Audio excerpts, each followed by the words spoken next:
Queridos amigos, soy diseñadora de interiores y representante de este magazine. En esta oportunidad vamos a ver la historia de la arquitectura paleocristiana. La arquitectura paleocristiana se ubica dentro del contexto de la Edad Media. Recuerden que habíamos visto que en la Edad Media el concepto de ver la vida, el concepto de la filosofía, el concepto de la religión, sufre un cambio totalmente opuesto, un cambio totalmente diferente, ¿no? Que va a traer consecuencias no solamente en el aspecto arquitectónico, en el aspecto artístico, en el aspecto cultural, sino en todo el contexto mundial. Habíamos hablado de la arquitectura islámica, de la creación del Islam, y no había mencionado que una de las religiones más antiguas del mundo es el hinduismo, ¿ok? El hinduismo. Pero nosotros lo menciono porque esta parte de la arquitectura paleocristiana va a ser el inicio de la etapa del cristianismo. El cristianismo se inicia en el Imperio Romano, con la creación del Imperio Romano. Más o menos estamos hablando del siglo V, en los años 500 y pico, después de Cristo, ¿no? Donde los fieles, los creyentes, las personas comienzan a ver al cristianismo, a la Biblia, a un solo Dios. Y para esto ellos realizan diferentes concentraciones que se dan en las plazuelas, que se dan en diferentes templos pequeños, ¿no? Porque en aquel entonces las primeras construcciones eran paganas. Ustedes saben que en un principio los primeros civilizadores eran paganos y adoraban a muchos dioses.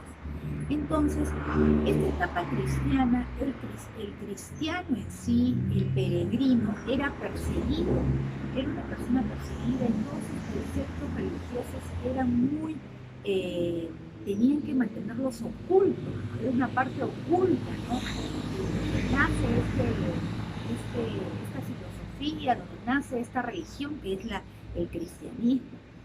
Entonces, debido a eso, motiva, ¿no?, a que comiencen a dar una nueva metodología, un nuevo sistema constructivo, y empieza la arquitectura paleocristiana, ¿okay? Donde se va a dar dos periodos importantes que tenemos, son las catacumbas, que son los enterramientos que se daban a los fieles en aquel entonces, y la otra etapa son las basílicas, ¿no? Ahora,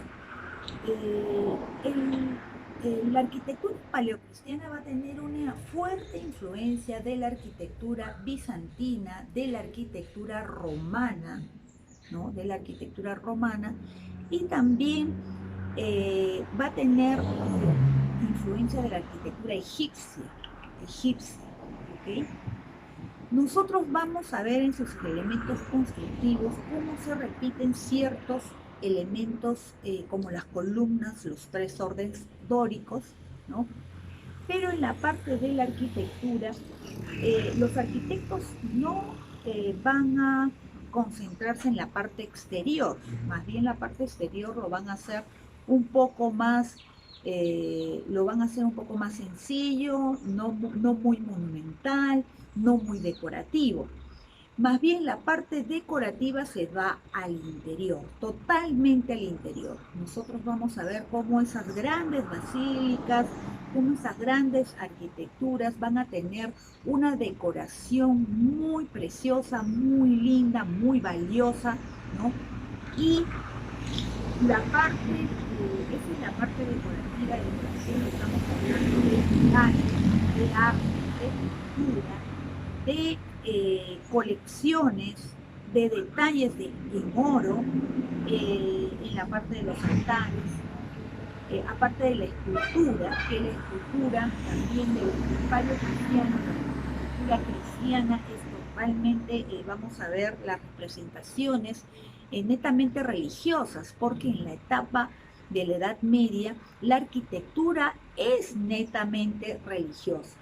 Recuerden que vimos también en la arquitectura islámica ese gran poderío, esa gran majestuosidad que tenía en la parte interior. La arquitectura paleocristiana no escapa de eso y va a marcar parámetros importantísimos sucesivos en las siguientes civilizaciones, en los siguientes estilos arquitectónicos que se dan hasta el día de hoy. Que nosotros podemos apreciarlos, podemos verlos en los diferentes templos, con esa influencia, ¿no? Con esa gran influencia de la arquitectura paleocristiana. Comencemos con la lectura, ¿no?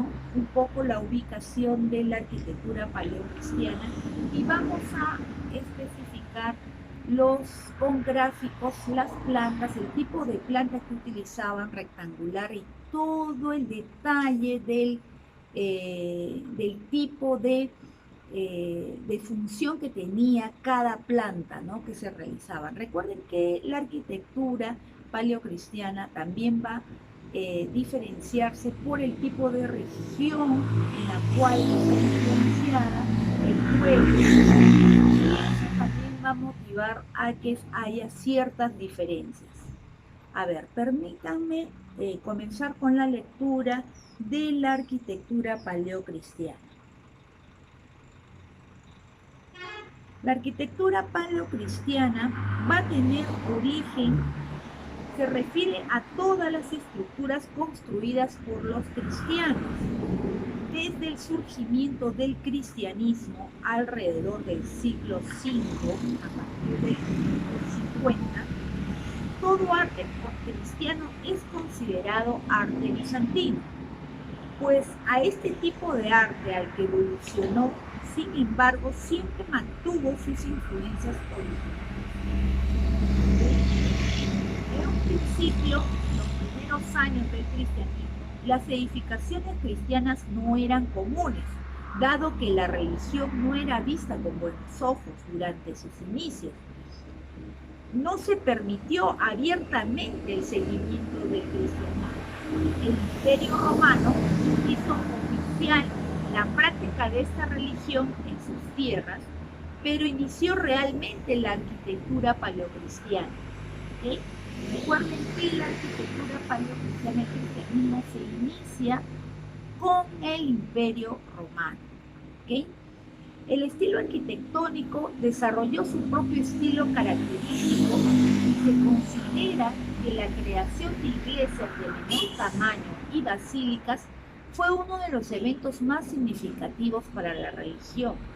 El arte cristiano se desarrolló conjunto con su arquitectura. En muchos casos, las pinturas usualmente adornaban las edificaciones religiosas. Acá vamos con la parte artística y la parte del arte cristiano, ¿no? Nosotros estamos concentrándonos solamente en lo que es arquitectura, porque hablar también del arte cristiano es extendernos mucho más y los videos se hacen mucho más extensos. Pasemos por el transcurso del cristianismo, la etapa del crecimiento. Vamos a tener que en un principio las personas se aglomeraban para reunirse en espacios públicos para compartir la palabra de Cristo, ¿ok? Y eso fue lo que motivó a que se iniciara la construcción de estas basílicas, de este periodo tan importante que es la arquitectura paleocristiana. Para ese momento, el Imperio Romano tenía una gran cantidad de templos, como esos templos paganos, recuerdo. Sin embargo, durante el mandato del emperador Constantino I, se tomó la decisión de utilizar un tipo de estructura particular que ya conocían los arquitectos. ¿Qué eran los centros seculares? Este tipo de edificación era la basílica. El nuevo empleo de la basílica como edificación cristiana convirtió estas estructuras en los principales edificios cristianos por varios siglos. Su estilo variaba dependiendo de la región del imperio en donde se construyese. Las características del diseño y construcción de estas basílicas. En primer momento vamos a encontrar que estas basílicas tenían una diversidad original de diseño. En casi todos estos diseños existía un pasillo rectangular. La planta era totalmente rectangular. Este pasillo era acompañado de otras formas estructurales conforme a los fundamentos de cada iglesia. En el extremo de la entrada de las basílicas se solía colocar un ábside, ¿ok? Un ábside, y frente al ábside se acostumbraba a colocar el altar para que éste quedara elevado con respecto a la posición de las personas dentro de la estructura.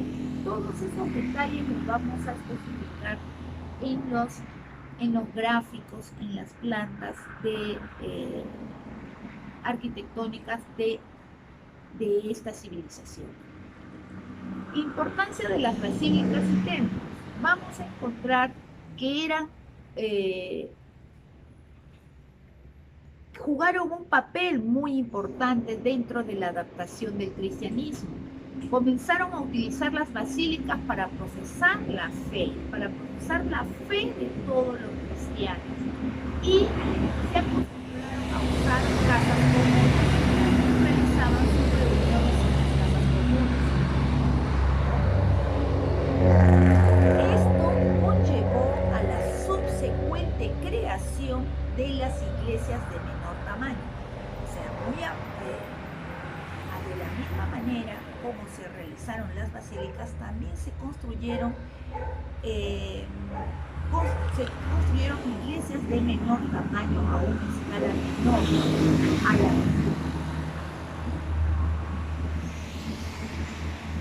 Ahora, dentro de las influencias que las basílicas van a tener, o sea, la arquitectura grecorromana va a tener influencia grecorromana.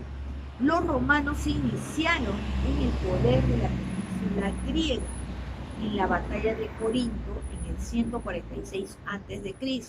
Este evento tuvo una gran influencia en el Imperio Romano y por lo tanto va a ser la creación del cristianismo.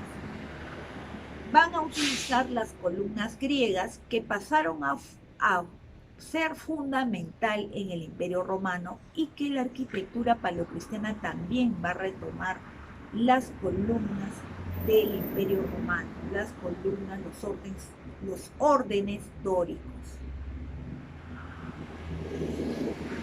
Estas influencias fueron también heredadas por la arquitectura paleocristiana. Como el Imperio Romano fue la primera gran civilización, va a abrir las puertas al cristianismo.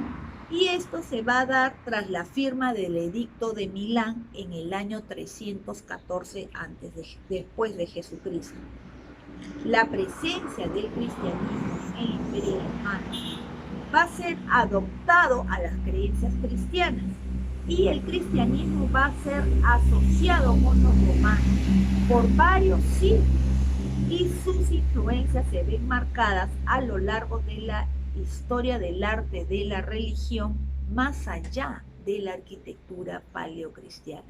Por eso es necesario siempre, cuando uno va a estudiar una civilización, es siempre ubicarse dentro del contexto histórico, porque cada movimiento, cada influencia, cada tendencia, cada estilo va a tener un porqué. ¿Por qué es que surge? ¿Por qué es que se desarrolla? ¿Por qué es que se crea?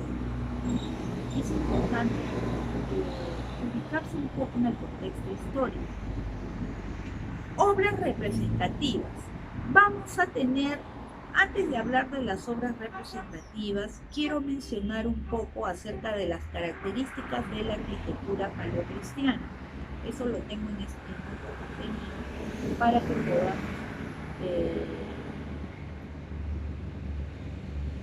podamos tener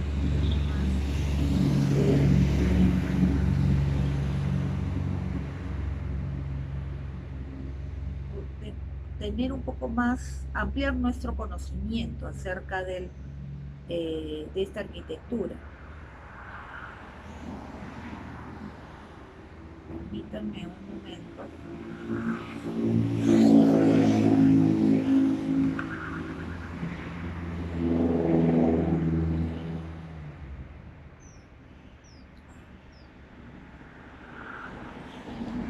Acá vamos a hablar acerca de dónde se originó principalmente la arquitectura paleocristiana. La arquitectura paleocristiana se originó en Siria y en Egipto, ¿okay? Siria y en Egipto, y pasó rápidamente al occidente y fue en Roma donde fue el centro de la cristiandad.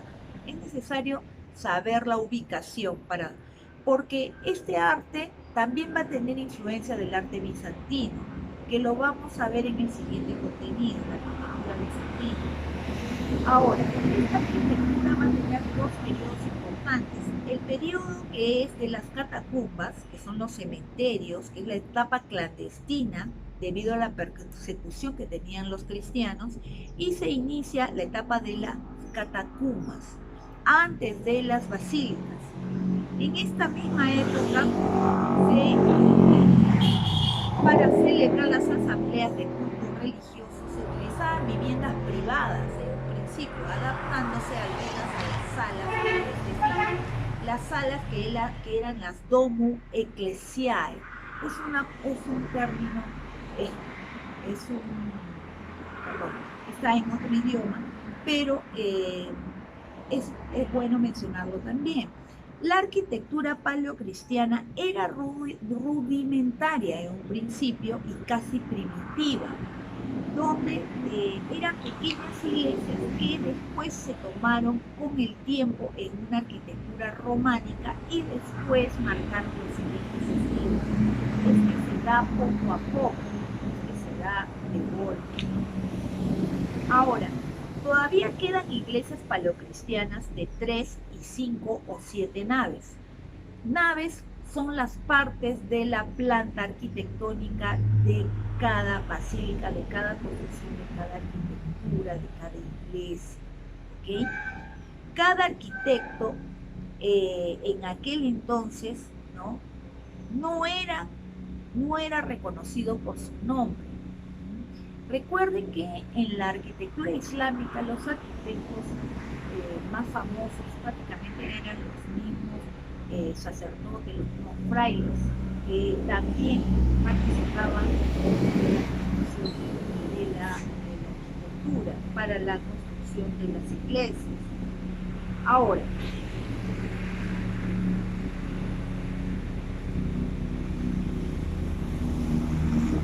las catacumbas se van a construir en Nápoles, en Siracusa, en Roma, pero también al norte de África. Al norte de África también se va a realizar catacumbas. Las catacumbas, al contrario de lo que otros piensan, no eran lugares secretos donde los cristianos se refugiaron para escapar de la persecución o ejercer libremente su culto.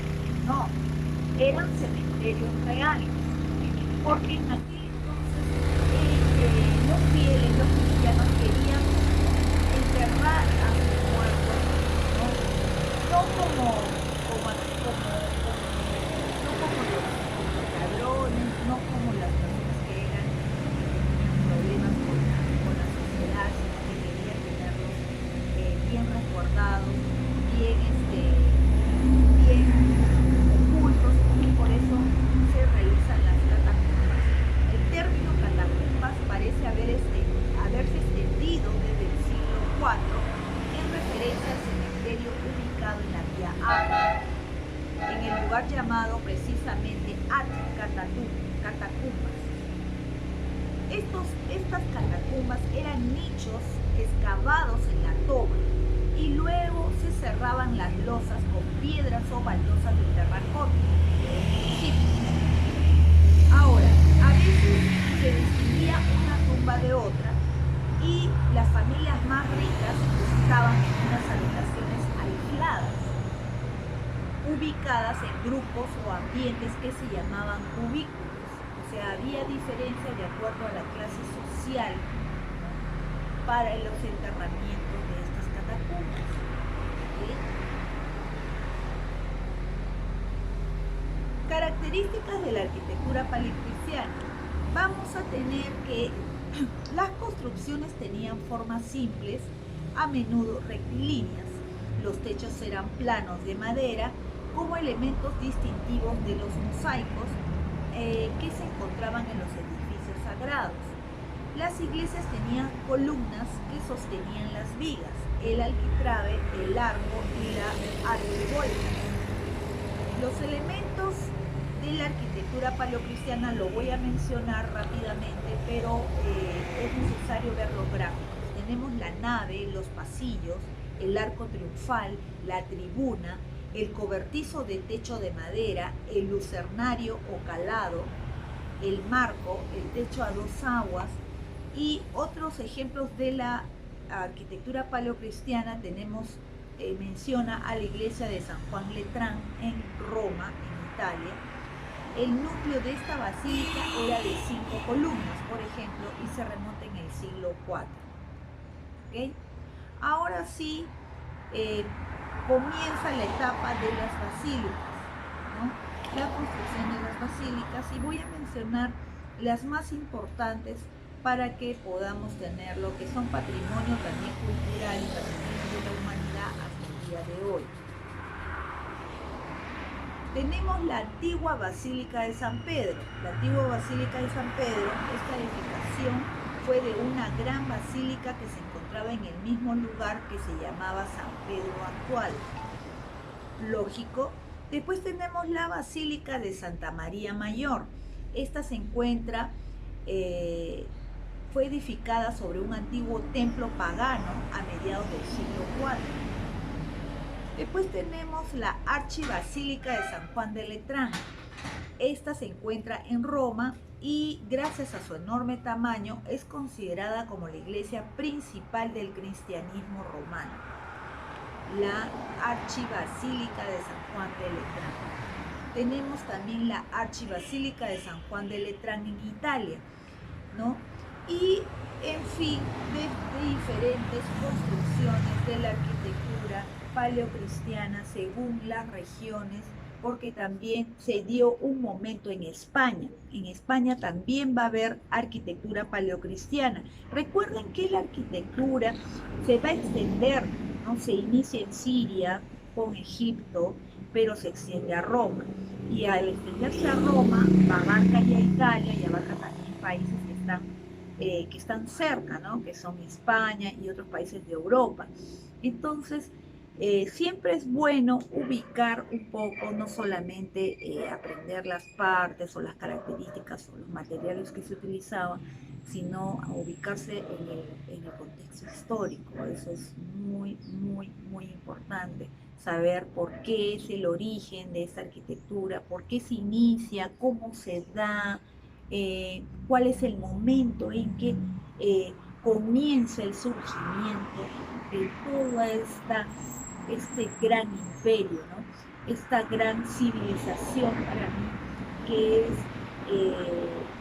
el inicio del cristianismo, ¿no? Porque nosotros a veces conocemos, decimos cómo se inició la etapa cristiana, la religión, nace también la religión católica, nace el Islam, ya estaba muchos años atrás, y el hinduismo, que es una de las religiones más antiguas del mundo, ¿no?, y que siempre ha tenido un predominio, pero aún así siempre ha habido mucho paganismo, ¿no?, mucha adoración a diferentes dioses. Recuerden de la época de los mesopotámicos, que adoraban a dioses de forma de la forma como ellos representaban a sus dioses a través de sus construcciones. Los egipcios también, que eran totalmente, adoraban a muchos dioses, tenían muchos, pero muchos dioses. Y la forma, el concepto que ellos tenían de enterrar a sus representantes, a sus faraones, a sus emperadores, ¿no? Porque ellos creían en otra vida, creían en el más allá, ¿no? Y es por eso que los enterraban con todas sus riquezas. Y bueno, eso también lo hemos mencionado en las anteriores civilizaciones. Bueno, yo estoy realmente muy contenta por esta arquitectura que les estoy comentando, que estamos profundizando, porque realmente me he quedado muy enamorada de la historia, muy enamorada de este cristianismo que los anuncia. Les agradezco por estar conectados con nuestras redes. Les agradezco y me alegra mucho que profundicen en los temas culturales. La cultura es muy amplia. La cultura no solamente es arte, la cultura no solamente es cultura, la cultura no solamente es poesía, la cultura va a abarcar muchos temas importantes, ¿no? Que va desde los temas filosóficos, ¿no? Históricos, políticos, económicos, sociales, ¿no? Y que es necesario que nosotros conozcamos. También depende mucho de la aptitud, depende mucho de querer explorar más allá. Bueno, les quería mencionar que nosotros estamos haciendo una comunicación, un contenido semanal de Art and Lines. Art and Lines es la otra red que manejo de todo lo que es contenidos y publicaciones de arte internacional y arte nacional, sobre todo arte internacional. Los estoy compartiendo a través de Mariluz Gallegos Maeta, ¿no? Porque no todas las personas, no todos mis seguidores que están conmigo están online. Lo mismo en Instagram, ¿no? Tengo diferentes tipos de seguidores, diferentes tipos de amigos de mis amigos que se van juntando, poco a poco vamos teniendo un poquito más de seguidores, ¿no? Personas que nos siguen. Lo importante no es tener 30.000, 40.000 seguidores. Lo importante es que esas personas estén conectados con el arte, conectados con la cultura, conectados con los temas de conocimiento. Eso es importante, ¿no? Porque en realidad ahora en esta situación en la que nos encontramos, nosotros tenemos que emigrar nuestros pensamientos. Nuestros pensamientos tienen que ser distintos y pensar en hoy. Hoy nosotros podemos aprender esto. Hoy yo puedo sonreír. Hoy voy a ser feliz. Hoy voy a dar amor. Hoy voy a compartir. Es el hoy lo más importante en este momento. Hoy estoy con mi familia. Hoy hoy lloro, porque a veces hay momentos en que uno está triste, uno se siente también nostálgico, por situaciones que se pueden presentar. Entonces, siempre pensar de una forma distinta, siempre innovándonos, siempre mudando las situaciones y atrayendo las energías positivas para nosotros. Tiene que ser así siempre. ¿Ok? Muchísimas gracias.